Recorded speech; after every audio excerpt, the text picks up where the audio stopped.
Se pare că Jose Mourinho va juca un 4-2-3-1 la Real Madrid, tactica lui preferată. Se pare că Enzo este mijlocașul pe care Mourinho îl vrea. Eu nu înțeleg de ce, având Tchouaméni, Valverde, Camavinga, să le iei și pe Enzo, care e același profil cu Valverde, după părerea mea, și să-l vinzi pe Tchouaméni.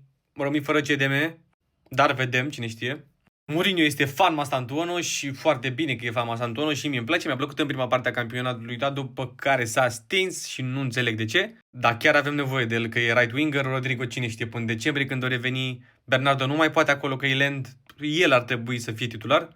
Iar Bellingham va juca număr 10 în acel 4-2-3-1, poziția lui preferată, doar știți cum era să câștige balonul de aur.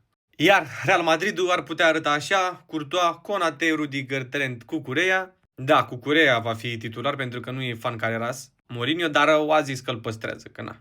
Trent și Dumfries, ai Rudiger, Konate, mai e Hauser, mai e Militao dacă e fit, Asensio, dar Asensio ci că e pe transfer list. La mijloc, Valverde cu Fernandes dacă dai Tchouaméni, sau dacă nu dai Tchouaméni, nu văd sensul la Fernandes și 100 plus milioane. Bellingham de car, să vedem ce face Arda Güler, a zis că o să mai joace din când în când și box to box Bellingham, gen când e Arda Güler.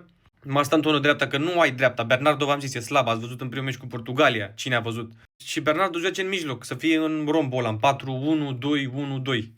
Vini, care încă nu și-a prelungit contractul cu Real Madrid, așteaptă, cred că după Cupa Mondială.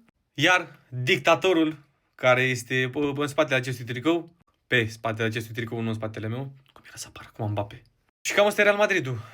Mi-e dor și de ei, mi-e dor și de rapidul meu, dar acum suntem focusați cu Cupa Mondială. Păreri? Cum arată așa Real Madridul?